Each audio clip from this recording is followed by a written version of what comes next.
ശൈലജ എന്ന് പറഞ്ഞവരെ ഇന്നത്തെ സുവിശേഷത്തിൽ ഈശോ ഒന്ന് രണ്ട് കാര്യങ്ങൾ നമ്മളോട് പറയുന്നുണ്ട്. ആദ്യമേ തന്നെ ഈശോ പറയുകയാണ്, ശിശുക്കളെ എന്റെ അടുക്കൽ വരുവാൻ അനുവദിക്കുകയും സ്വർഗരാജ്യം അവരെ പോലെയുള്ളവരുടേതാണെന്ന് പറയുന്നുണ്ട്.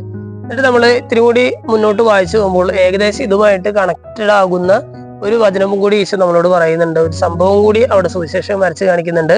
അവിടെ പറയുകയാണ്, ഒരു യുവാവ് ഈശോയുടെ അടുത്തേക്ക് വരികയാണ്, അല്ലെ, നിത്യജീവൻ അവകാശമാക്കാനായിട്ട് ഞാൻ എന്താണ് ചെയ്യേണ്ടത് എന്ന് ചോദിച്ച് ഒരു യുവാവ് ഈശോയുടെ അടുത്തേക്ക് വരുന്നു. ഈശോനോട് പറയുന്നു, പ്രമാണങ്ങളൊക്കെ നീ പാലിക്കണം. അവൻ വളരെ കോൺഫിഡന്റ് ആയിട്ട് പറയുകയാണ്, ഞാൻ ചെറുപ്പം മുതൽ അവ എല്ലാം പാലിച്ചിട്ടുണ്ട്. എന്നിട്ടും ഈശോ ഏറ്റവും ഒടുവിൽ പറയുകയാണ്, എന്നിട്ടും നിനക്കൊരു കുറവുണ്ട്. എന്താണ് ആ കുറവ്? നിന്റെ സമ്പത്താണ് നിന്റെ കുറവ് എന്ന് പറയുകയാണ്. നമ്മൾ പലപ്പോഴും നമ്മുടെ ജീവിതത്തിൽ സമ്പത്താണ് എന്റെ നേട്ടം എന്നൊക്കെ പറഞ്ഞിട്ട്, അല്ലെങ്കിൽ സമ്പത്താണ് എന്റെ ഏറ്റവും വലിയ ആസ്തി എന്നൊക്കെ പറഞ്ഞിട്ട് ജീവിക്കുന്നവരാണ് നമ്മൾ. ഈശോ പറയുകയാണ്, ഇന്നത്തെ സുവിശേഷത്തിൽ പറയുകയാണ്, സമ്പത്ത് നിന്റെ ജീവിതത്തിൽ കുറവാണ്, അല്ലെ, സമ്പത്ത് നമ്മുടെ ജീവിതത്തിൽ കുറവായിട്ട് വരുന്നുണ്ട്.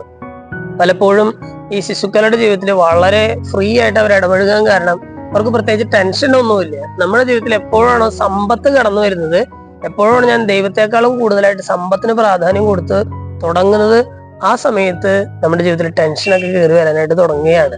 നമ്മളൊന്ന് ശാന്തമായിട്ടിരുന്നൊന്ന് ചിന്തിച്ച് നോക്കി, നമ്മുടെ ജീവിതത്തിലെ നമ്മുടെ പല റിലേഷനും കട്ടായി പോകാനായിട്ടുള്ള, അല്ലെങ്കിൽ ചില ആളുകളെ നമ്മൾ ഇത്തിരി വില കുറച്ച് കാണാനായിട്ടുള്ള ഒരു കാരണമായിട്ട് ഈ സമ്പത്ത് മാറിയിട്ടുണ്ടോ? നമ്മുടെ കുടുംബ ബന്ധങ്ങളിലെ ചില റിലേഷൻസിൽ സഹോദരന്മാർ തമ്മിലുള്ളതായിരിക്കാം, അല്ലെങ്കിൽ മറ്റുള്ളവർ തമ്മിലായിട്ടുള്ള ചില റിലേഷൻസ്, അത് ഈ സമ്പത്ത് കാരണം ഇങ്ങനെ ബ്രേക്കായി പോയിട്ടുള്ള ആ ഒരു അവസ്ഥയൊക്കെ നമ്മുടെ ജീവിതത്തിൽ വന്നിട്ടുണ്ടോ? ഈശോ ഇന്നത്തെ സുവിശേഷത്തിലൂടെ നമുക്കൊരു സൂചന നൽകുകയാണ്, സമ്പത്ത് നിന്റെ ജീവിതത്തിൽ ഏറ്റവും വലിയ കുറവായിട്ടും വരാം.